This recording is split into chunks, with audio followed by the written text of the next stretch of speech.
नमो यरीयाय नमो वज्राय नमो लोहे सविसापूर्णम् नमः वर्धमानाय निर्दूतकलियात्मने सालोकानां त्रिलोकानां यद्विद्यादर्पणायते।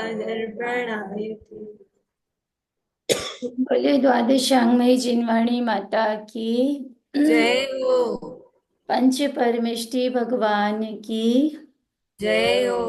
अहिंसामयी जिन धर्म की जय हो। बोले पर्वाधिराज दश लक्षण महापर्व की जय हो। रत्नकरण शाकाचार्य जी, जिसके अंदर हम गुण व्रतों को देख रहे हैं।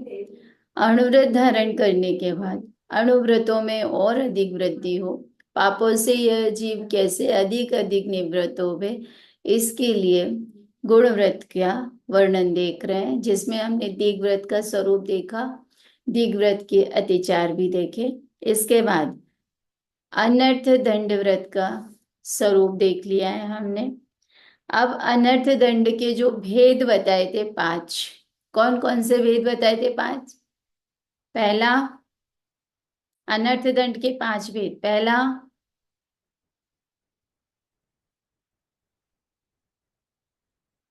जिनवाणी से देख करके बताइए, पेज नंबर 125, सूत्र नंबर, श्लोक नंबर 75।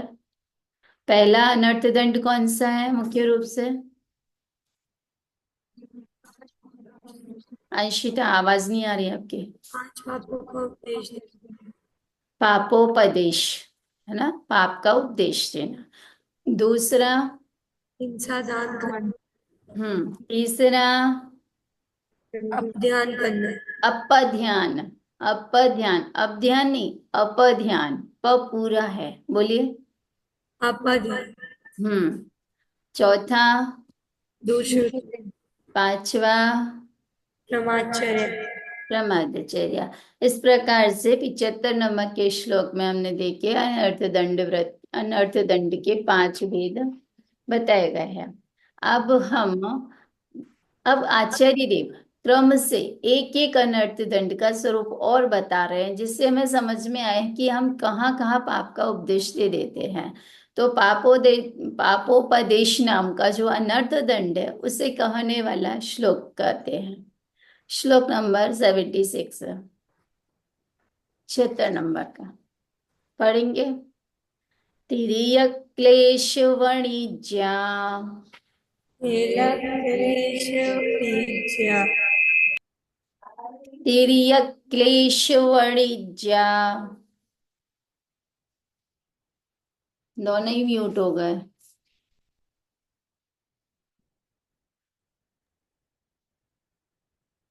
एक अनम्यूट हो जाओ, एक म्यूट रहो तो काम चलेगा। बोलिए। तिर्यक क्लेश वणिज्या, क्लेश वणिज्या, हिंसारंभ प्रलंबनादीनाम, हिंसा हिंसारंभ प्रलंबनादीनाम,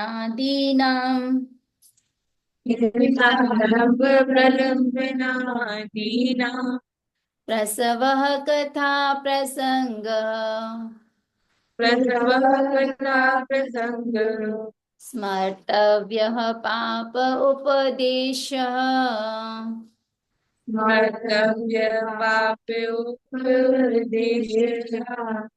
तिर्यक् क्लेशवणिज्या, तिर्यक् क्लेश वणिज्या, हिंसारंभ प्रलंबनादीनाम,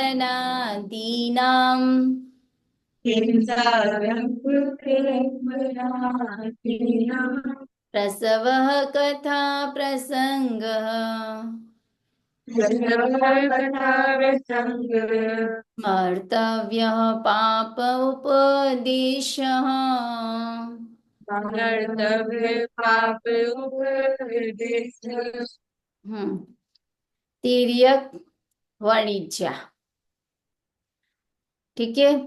तिर्यक क्लेश वाणिज्य, वाणिज्य दोनों के साथ भी लगाना है, इस तरीके से भी अर्थ करते हैं।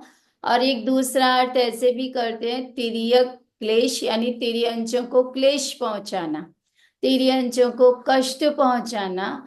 वाणिज्य यानी व्यापार। एक अर्थ कैसे करेंगे, पहला तिर्यक क्लेश और वाणिज्य, वाणिज्य को अलग रखेंगे। तो पहला हुआ तिर्यक क्लेश यानी तिर्यंचों को, पशुओं को क्लेश पहुंचाना।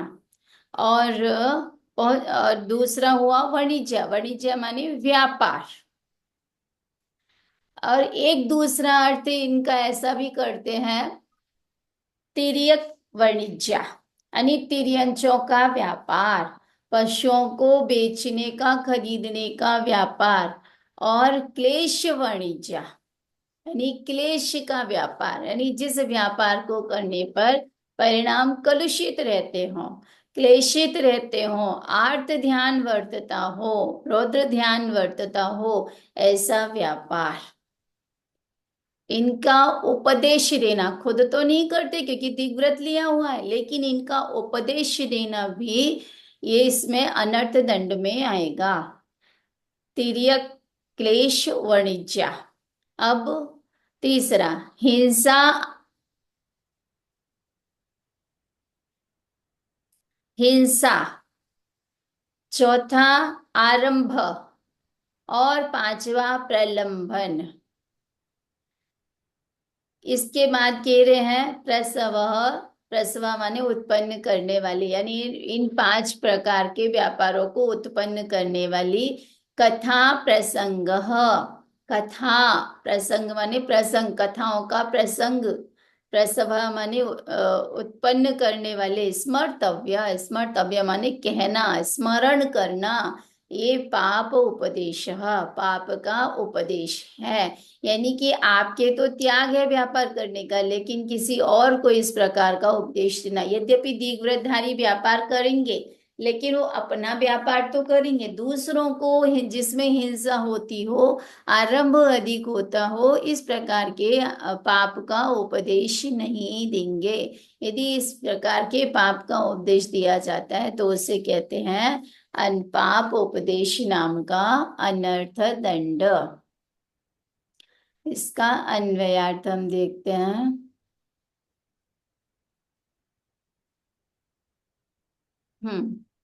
पापोपदेश नाम का अनर्थ दंड। श्लोक नंबर 76। अन्वयार्थ, तिर्यक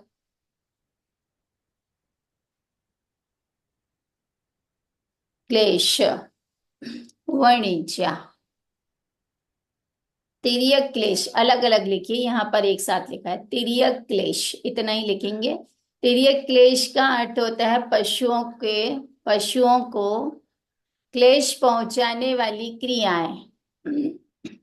तिर्यक क्लेश यानी पशुओं को क्लेश पहुंचाने वाली क्रियाएं। व्यापार, वाणिज्य, वाणिज्य का मतलब है व्यापार। हिंसा, हिंसा का अर्थ हिंसा ही है। आरंभ, आरंभ माने बहुत सारा कार्य ऐसा जिसमें बहुत पाप होता हो, इस प्रकार के कार्यों को आरंभ कहते हैं। प्रलंब आदि नाम, प्रलंबन आदि नाम यानी छल कपट आदि की। कथा प्रसंग, कथाओं के प्रसंग। प्रसव यानी उत्पन्न करना। पाप उपदेश, पापोपदेश नाम का अनर्थ दंड। स्मर्तव्य, स्मरण करने योग्य है, यानी जानने योग्य है। या स्मरण करने को क्यों कहा कि यदि हमें स्मरण होगा कि अरे ये तो पाप का उपदेश है, तो हम उससे अवश्य ही विरक्त होंगे। लेकिन यदि पता ही नहीं होगा और दिग्व्रत भी ले लिए तो क्या होगा, हिंसा का उपदेश देते रहेंगे। यानी दिग्व्रतधारी भी बहुत अधिक आरंभ करने वाले, त्रियंचों को क्लेश पहुंचाने वाले, व्यापार आदि छल कपट पूर्वक किस प्रकार आजीविका हो इसका उपदेश नहीं देते। यदि देते हैं तो वे अनर्थ दंड नामक पाप का अर्जन करते हैं। विशेष, तिर्यंचों को क्लेश उत्पन्न करे ऐसा उपदेश, व्यापार संबंधी उपदेश, पाप, मृग आदि को पकड़ने में जाल आदि उत्पन्न करने वाले व्यवसाय का उपदेश, आरंभ में लिखेंगे। ये हिंसा में आएगा तीसरे नंबर का, यहाँ हिंसा लिखा नहीं है, हिंसा में आएगा तीसरा। पाप यानी मृग आदि को पकड़ने में जाल आदि उत्पन्न करने वाले व्यवसाय का उपदेश।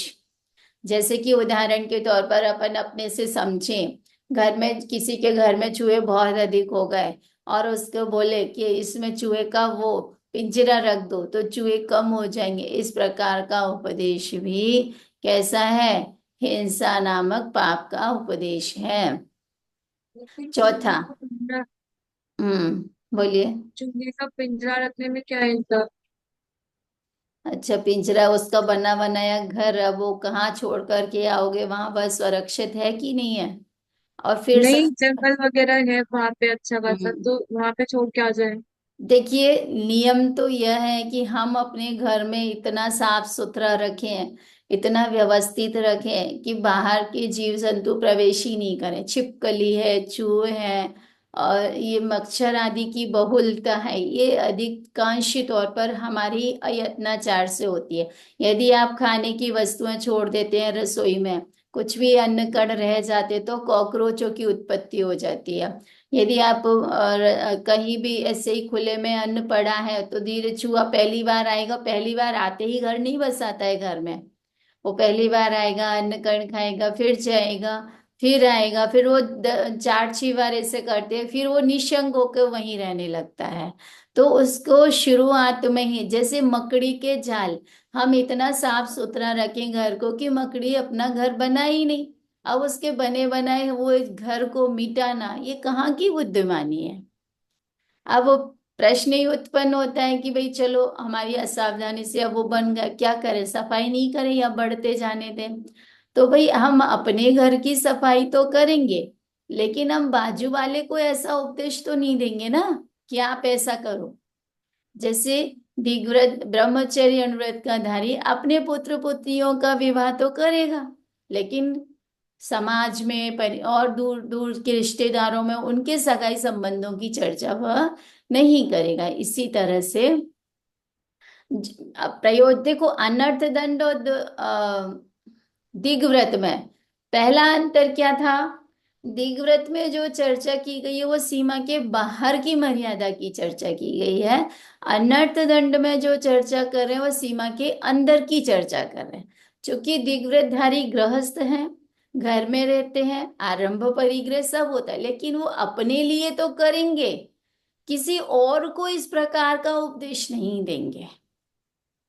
यानी बहुत जिसमें आरंभ हो, बहुत पाप हो, ऐसा उपदेश वे नहीं देंगे। और जिसमें ज्यादा पाप होता है उस कार्य को तो वे खुद भी नहीं करते। जैसे देखो, पहला है तिर्यंचों को क्लेश उत्पन्न हो ऐसा उपदेश वे नहीं देंगे।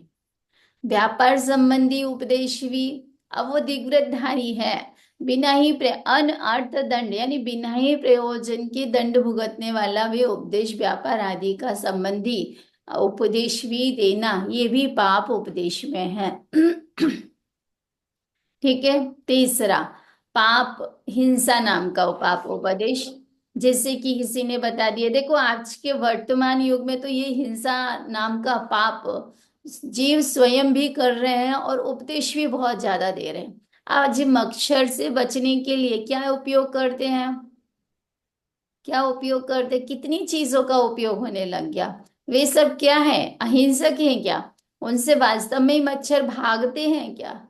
मच्छर भागते नहीं है, बल्कि क्या होता है उसमें जो विषैली गैस निकलती है उससे वे बेहोश हो करके गिर पड़ते हैं, मरणावस्था को प्राप्त होते कि नहीं होते। तो कहने का मतलब है इस प्रकार का उपदेश देना, भैया तुम्हारे घर में बहुत मच्छर है, ऑल आउट क्यों नहीं लगा लेते, आपके घर में बहुत मच्छर हैं, आप और भी उपयोग क्यों नहीं कर ले, आपके घर में बहुत सारे चूहे हैं, आप इसका प्रयोग क्यों नहीं कर लेते, इस प्रकार का उपदेश अब वो दिग्वृतधारी जीव नहीं देगा। और वास्तविकता तो ये है, यदि हम जैन रीति से अपने अहिंसक चरणान योग का प्रयोग करें तो घर में न तो मच्छर होते हैं और न चूहे होते हैं, न छिपकली आदि होते हैं, क्योंकि ये जीव राशि गंदगी से आती है। आप जितना गंदगी फैलेंगे, आपने जूठे बर्तन रखे छोड़े और रात में रखे छोड़े, क्या होगा, छिपकली भी आएगी, वो बर्तनों को जूठा करेगी, चूहा भी आएंगे, वो बर्तनों को जूठा करेंगे। अब आप सोच रहे होंगे छिपकली कैसे जूठा कर जाए, भाई छिपकली भी संगी पंची इंद्रिय है, वो भी पानी पीती है। यदि पानी का गिलास आपने जो पानी पी करके ऐसे ही खुला छोड़ दिया और रात में आप सो गए, और तो क्या होगा, यदि आपके घर में छिपकली है तो वो आएगी, गिलास में से पानी पिएगी वो अपनी जिह्वा से। तो आपको सावधान हो जाना चाहिए। तो वो छिपकली का झूठा हुआ जो गिलास था, वो पानी जरूर फेंक दिया जाएगा, लेकिन गिलास को किस रीति से फिर शुद्ध करेंगे। इसीलिए हमारे यहाँ चरणान योग में यत्नाचार के लिए पहली बात तो ये कही गई है, जूठे बर्तन छोड़ना ही नहीं। यदि जूठे बर्तन, देखो श्रीमद जी ने तो स्पष्ट लिखा है, जूठे बर्तन यदि छोड़ते हैं तो अंतर मुहूर्त में आपकी जो लार के संयोग से वो बर्तन में जीवाणु चिपके हुए हैं, उससे त्रस्त जीवों की उत्पत्ति हो जाती है। आपने देखा होगा कई बार, यदि देखेंगे, नहीं देखा हो तो अब देखना, यदि कोई रात्रि में बर्तन बाहर है गैरेज में, देखो यदि कोई रात्रि में बर्तन रख देते हैं जूठे हुए, और सुबह उठकर आप देखिए तो उनमें से अलग ही स्मेल आती है। किसकी आती है, वो जीव राशि उत्पन्न हो गई, वो भोजन सड़ गया है। तो क्या उपाय है, पहला उपाय ये है कि रात्रि में जूठे बर्तन छोड़ना ही नहीं।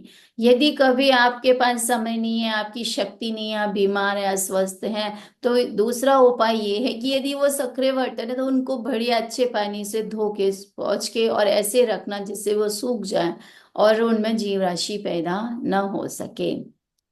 देखिए, आगे बढ़ते हैं। पाप, पाप का तो समझ में आ गया, कितना उपदेश हो रहा है वर्तमान में। किसी के चेहरा यदि थोड़ा भी अंतर आ रहा है तो आप इस कॉस्मेटिक को यूज क्यों नहीं कर लेते, आप ऐसा क्यों नहीं करते, कितनी हिंसक वस्तुओं को उपदेश करने का जो यूज करने का, यानी उसके व्यापार करने का जो उपदेश है उसे कहते हैं हिंसा दान। आरंभ, कृषि, खेती करने का उपदेश, मकान बनाना, विवाह आदि का उपदेश, ये आएगा आरंभ में। इसके बाद है प्रलंबन आदि। प्रलंबन यानी छल कपट से आजीविका करना। जैसे इसमें तो सिर पर सट्टा लिखा है, सट्टा समझते हो, एक जुआ का ही दूसरा रूपांतर है। जुआ में क्या होता है, दांव पर लगाते हैं पैसे, यदि हम जीत गए तो आपको इतना देना होगा, यदि आप जीत गए तो हमको देना होगा। और इसका परिणाम क्या निकलता है कि यदि कोई हारता गया तो क्या स्थिति बनती है कि एक बहुत बड़ा धनाढ्य भी, यानी वो निर्धन होने में उसको देर नहीं होती। तो इस प्रकार के छल कपट के कार्यों का भी उपदेश देना, ये सब क्या है, अनर्थ दंड है। भावार्थ लिखेंगे, तिर्यक व्यापार, क्लेश व्यापार, हिंसा, आरंभ और छल आदि में प्रवर्तक कथाओं का बार बार कथन करना पापोपदेश नामक अनर्थ दंड कहलाता है।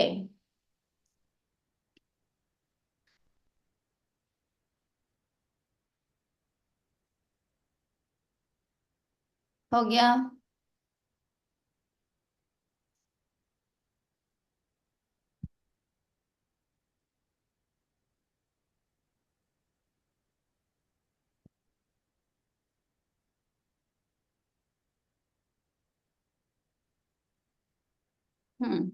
श्लोक पढ़े।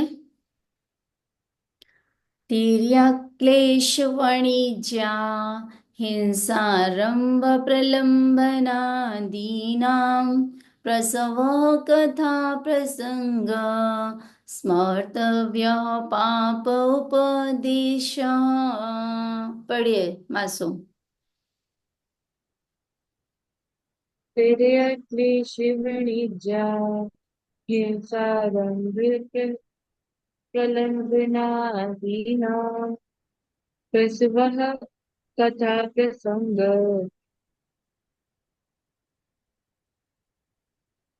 मर्तव्य पापयोपदेशः। हम्म। आस्था।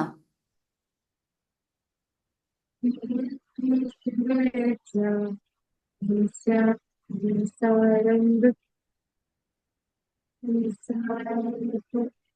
प्रलंबनादीना पुरुषं कथा प्रसंग स्मृतव्य पापयोपदेश। स्वस्ति। क्लेशवणिज्या हिंसारंभ प्रलंबनादीनां प्रसव तथा प्रसंग स्मृत्यव्य पापयोपदेश। अंशित।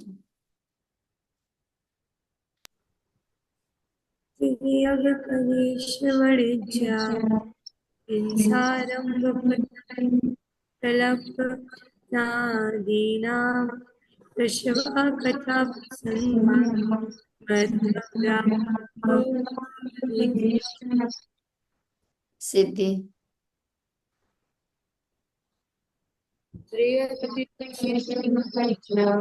हिंसारंभ प्रलंबनादीनां प्रसवा कथा प्रसंग स्मृत्याभ्य स्मृतिभ्य स्मर्तव्य स्मर्तव्य स्मृतिभ्य। आपकी आवाज टकरा रही है दोनों की, अंशिता और सिद्धि की। चलिए, स्पष्ट हुआ। इसका सार क्या है, इसमें क्या बताया गया है, कोई मुझे बताएंगे? इस श्लोक में क्या बताया? पापोपदेश नाम का नर्तदंड। मासूम बताइए। इसमें बताया कि जो देवव्रतिधारी होता है वह ना तो मतलब दूसरों को हिंसा आदि के व्यापार करने का वो करता है उपदेश देता है, और ना हिं मतलब जिसमें क्रंच आदि की हिंसा हो ऐसा उपदेश भी नहीं देता। और जैसे जाल आदि बनाने का जो रास्ता है वह खोलने का भी उपदेश नहीं देता। बहुत अच्छा। यानी यहाँ के श्लोक का पूरा श्लोक को समेटते हुए कहेंगे तो यानी तिर्यंचों के व्यापार करने का भी उपदेश नहीं देता, क्लेश व्यापार करने का भी उपदेश नहीं देता। यानी देखो, तिर्यंचों का व्यापार होता है, क्लेश व्यापार में अपन लेंगे जैसे दास दासियों का व्यापार, वहां दास दासियां बहुत मिलती हैं, उनको खरीद करके वहां बेच देना। इस प्रकार के जो क्लेश करने उत्पन्न करने वाले जिन जिन व्यापारों की सरकार से अनुमति नहीं है, ऐसे व्यापार को करते समय छिप छिप करके करना, ये सभी व्यापार किस में आएंगे? क्लेश व्यापार में। इसमें देखो, देखा जाए तो इसमें देह व्यापार, अनेक प्रकार के व्यसनों के व्यापार भी सम्मिलित हो जाते हैं। क्लेश व्यापार, हिंसा का व्यापार, आरंभ का व्यापार और छल कपट आदि के व्यापार, इनकी कथाओं को बार बार कथन करना यानी कि इनको उपदेश नहीं देता। अंशिता, समझ में आया? स्पष्ट हुआ? बोलिए, क्या हुआ? आवाज नहीं आ रही आपकी, बोलिए। जो भी उपदेश होता है, हिरण्य गति के जीवों के व्यापार आदि का उपदेश होता है, वो दिव्यधारी नहीं देता और न ऐसे कार्य करता है। और अगर वो ऐसे कार्य करता है तो उसे अनर्थ दंड का पाप लगता है। बहुत अच्छा।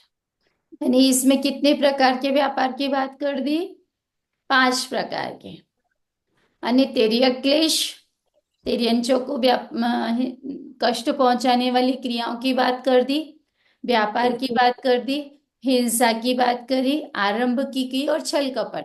इन इन पूर्वक यदि कोई आजीविका का उपदेश देते हैं तो सभी पाप उपदेश के अंतर्गत आते हैं। अब सेकंड नंबर का अनर्थ दंड कौन सा है? हिंसा दान। पापोपदेश के बाद दूसरे नंबर का अनर्थ दंड हिंसा दान। अब हिंसा दान नाम का अनर्थ दंड कहने वाला श्लोक कहते हैं। श्लोक नंबर 77। परशु कृपाण खनित्र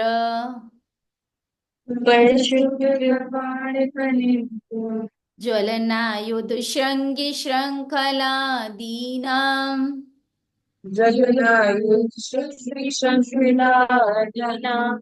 वद हेतूनां दानम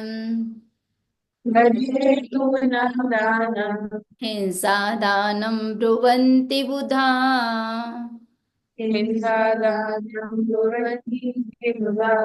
परशु कृपाण खनित्र ज्वलनायुध श्रृंग श्रृंखला दीनाम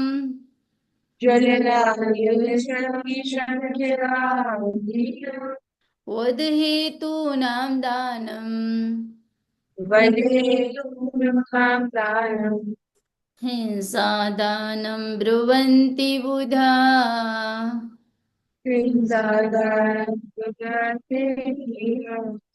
देखिए, परशु परशु माने होता है फरसा। कृपाण, फरसा समझते हो? एक तरह का शस्त्र होता है।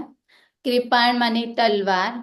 खनित्र माने होता है खोदन, जो भूमि को खोदने की, खुरपा कहें अपनी भाषा में। जैसे भूमि को खोदने के लिए कृषि खेती करने वाले जो जुताई करते हैं ना, कभी आपने गमले में मिट्टी खोदने वालों को देखा होगा। कन्नी कह लो, जो अपने अपन शिलान्यास में यूज करते हैं, वो छोटी सी होती है, वो सुंदर सी होती है। और एक खनित्र माने कुदाली कहते हैं, जैसे या फिर गैती भी कह सकते हैं। वो आपने गैती देखी है? कुछ नहीं देखा अभी तो कोई बात नहीं है। एक प्रकार से समझ लो, इसने देखी है कैसी होती है गैती। उसमें बीच में डंडा लगा हुआ आता है और आजू बाजू उसमें भूमि को खोदने का कार्य करने के लिए उसमें पैनापन होता है, लोहे का शस्त्र होता है। अ, देखिए, हिंसा के कारण जो परशु यानी फरसा, कृपाण यानी तलवार, खनित्र यानी कुदाली या ज्ञति, ज्वलन ज्वलन माने अग्नि, आयुध आयुध माने शस्त्र। कुछ भी शस्त्रों में सभी सम्मिलित कर लेना। आज के युग के शस्त्र जो हैं, बंदूक है, तलवार है, सभी आ जाएंगे। और श्रृंगी, श्रृंगी कहते हैं विष को। श्रृंखला, श्रृंखला कहते हैं सांकल को। आदि नाम, इन आदि में और भी लगा लेना जिनसे हिंसा होती है। चक्कू, छीलनी, ऐसे उपकरण, झाड़ू बुहारी करने के जो आपके वाइपर हैं, वे सभी इत्यादि के दान को। वध हेतु नाम, वध हेतु जो हिंसा के कारण है, दानम इस प्रकार की वस्तुओं का दान करना, देना। हिंसा दानम ब्रुवंती उधा, ये हिंसा दान कहलाता है। जैसे कि आपके यहाँ कुछ उत्सव होता है ना, अपने यहाँ उत्सव बुलौआ वगैरह होते हैं घरों में, तो कुछ ना कुछ वितरण किया जाता है। जैसे मान के चलो आज किसी का बर्थडे है आपके यहाँ, किसी का शादी, कुछ महिला संगीत वगैरह है, तो क्या करते हैं, जो अपने यहाँ मेहमान आते हैं उनको सबको अपन कुछ बांटते हैं घर के। तो अब उनको जो वितरित किया जा रहा है, तो वो उपकरण जो है वो कैसा होना चाहिए कि उनके, वो उपकरण उनके यूज उपयोग में आवे, ऐसा भी होवे, और उनके परिणामों की वृद्धि करने वाला हो।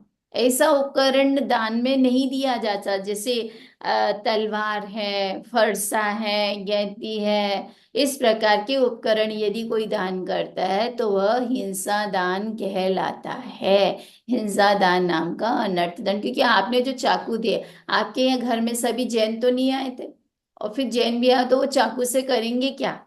मात्र जरूरी थोड़ी है वो भक्ष्य भोजन ही सुधारे, अभक्ष्य वस्तु भी सुधार सकते हैं उस चाकू से। तो उसका जो प्रयोग है उसका हिंसा में भी हो सकता है। इस अपेक्षा से यह सतर्क किया है कि आप जो वस्तु दान में दे रहे हैं, जो वस्तु गिफ्ट में दे रहे हैं, वो वस्तु हिंसक तो नहीं है, हिंसा को उत्पन्न करने वाली तो नहीं, हिंसा का कारण तो नहीं। यदि हिंसा का कारण है तो उसे हिंसा दान कहते हैं। हिंसा दान नाम का अनर्थ दंड हो जाएगा ये। चलिए इसका अन्वयार्थ देखते, एक बार इसको और बोल लेते हैं। परशु कृपाण खनित्र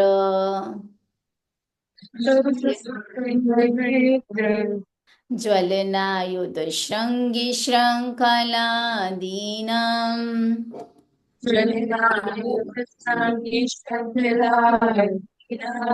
वदहेतूनां दानम्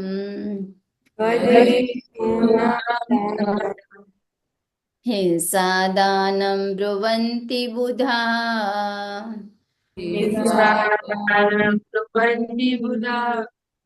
बुधाः गणधर बुधा। बुधा बुद्ध किसे कहते हैं? जो ज्ञान में श्रेष्ठ हैं, ऐसे गणधर देव आदिक। आदिक में समस्त आचार्य परंपरा, गणधर देव आदिक विज्ञ पुरुष यानी ज्ञानी पुरुष। परशु, परशु यानी फरसा। कृपाण, कृपाण यानी तलवार। खनित्र, खनित्र यानी कुदारी। ज्वलन अग्नि। आयुध शस्त्र। श्रृंगी विष। श्रृंखलादीनां साकल आदिक। श्रृंखलादीनां साकल आदिक। वध हेतूनां हिंसा के कारणों के दान को। हिंसा दानम, हिंसा दान नाम का अनर्थ दंड ब्रुवन्ते यानी कहते हैं। भावार्थ, हिंसा के कारणभूत फरसा, तलवार, कुदारी, फावड़ा, अग्नि, छुरी, कटार, विष और शाकल आदि। देखो उस समय जो हिंसा के कारण वस्तुएं चलती थी, आचार्य देव ने उनको याद दिलाया। अभी वर्तमान में हम अपने हिंसा के कारणों को देखें तो कितने सारे हिंसा के कारण बन सकते हैं?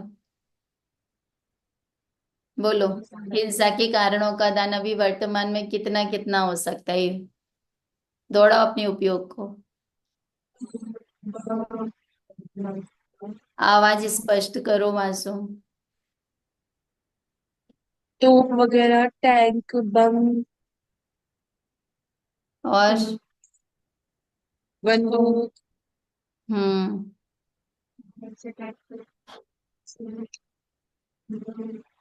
और स्पष्ट आवाज एकदम से अच्छी नहीं आ रही है। बोलिए। हिंसा के कारणों में जैसे, और करो और लगाओ उपयोग।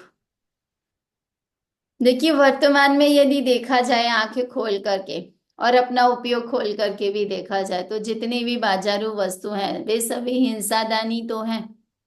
आप बाजार की सॉस लेकर भी आते हैं, बाजार की चॉकलेट भी किसी बालक को दिलाते हैं, बताइए वो हिंसादान हुआ कि नहीं हुआ? बेकरी का जितना सामान है, जो भी जितना जितना भी जो हमें सब दिखाई दे रहा है किन वस्तुओं में क्या पड़ा हुआ है, और फिर भी किसी बालक को खुश करने के लिए, प्रसन्न करने के लिए उसके घर जा रहे हैं और इस प्रकार का गिफ्ट ले जा रहे हैं, चॉकलेट बिस्किट आदि।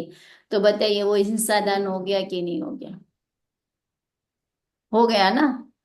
अब बताओ कितना कितना कहाँ कहाँ ये जीव हिंसा कर लेता है, ये हिंसा दान हो गया। और हिंसा का उपदेश कैसे हो गया?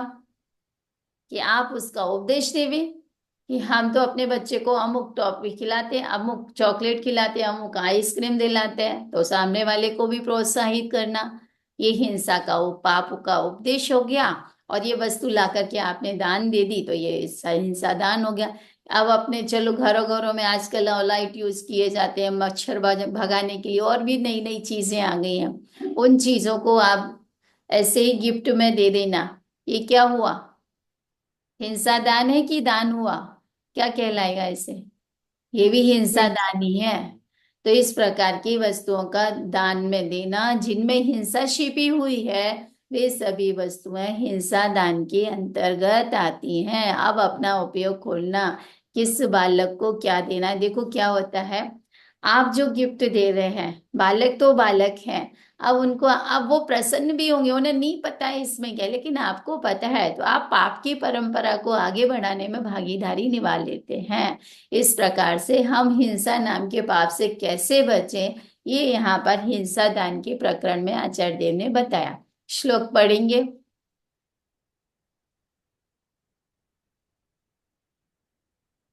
मासूम शुरू कीजिए। परशु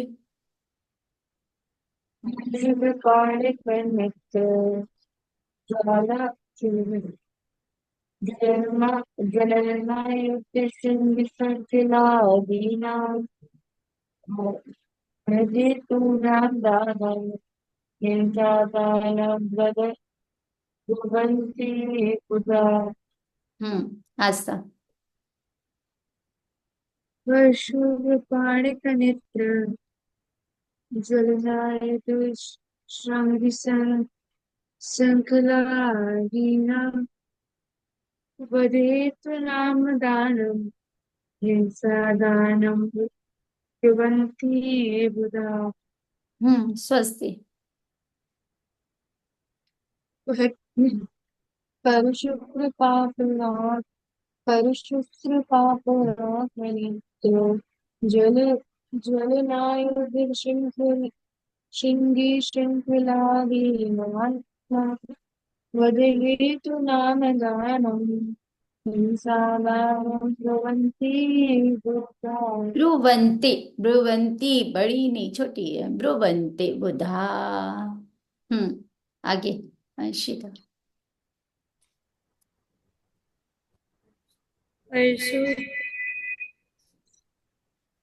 परशु कृपाण खन्नत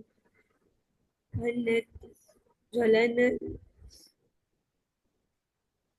परशु कृपाण खन्नत ज्वलना युध शृंगालदीना श्रृंखला, श्रृंखला शृंखलादीना वदेतुना दानं हिंसा दानं ब्रुवन्ति बुधा। ब्रुवन्ति बुधा, बोलिए। वन्ति बुधा। सिद्धि।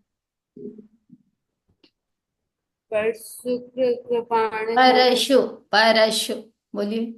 सुकृपाण खनेत्र ज्वलना युग संगी संलिग्नादीना बद्धेतु नाम दानं हिंसा दानं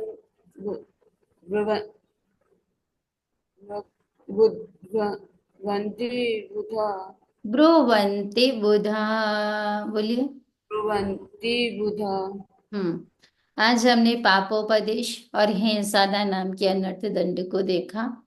पापोपदेश में 5 प्रकार के, मुख्य रूप से 5 प्रकार के पाप का उपदेश देना, तिर्यक व्यापार का, क्लेश व्यापार का, हिंसा के व्यापार का, आरंभ के व्यापार का और छल कपट आदि के द्वारा व्यापार के उपदेश देना, ये पापोपदेश में आएगा। और हिंसा दान में हिंसा के उपकरणों का दान देना, ये हिंसा दान के अंतर्गत आता है।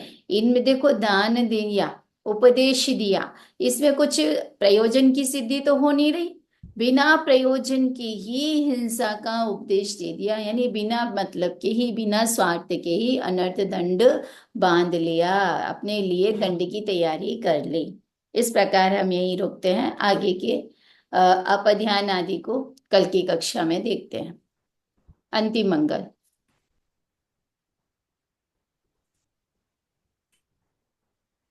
बोलिए। नमः श्री वर्धमानाय निर्धूत कलिलात्मने सालोकानां त्रिलोकानां यदिद्यादत्। बोले द्वादशांग मई जिनवाणी माता की, अहिंसा मई जिन धर्म की, पंच परमेष्टि भगवान की, जय हो। बोलिए बनवासी निर्ग्रंथ दिगंबर वीतरागी संतों की, जय बर्वादी राज दशलक्षण महापर्व की जय। जय जिनेन्द्र सभी को। आज का नियम, आज उत्तम सत्य धर्म है। हम कल सत्य धर्म का पालन किया, तो आज शौच धर्म का पालन कर लो। आज लोभ नहीं करेंगे, किसी भी प्रकार की इच्छा की पूर्ति की ओर नहीं दौड़ेंगे। ठीक है, वो इच्छा किसी भी संबंधी हो सकती है, खरीदने संबंधी, खाने संबंधी, और यदि उत्पन्न होगी तो उसके निरोध का उपाय करेंगे। ठीक है, चलिए, कोई प्रॉब्लम। जय जिनेन्द्र।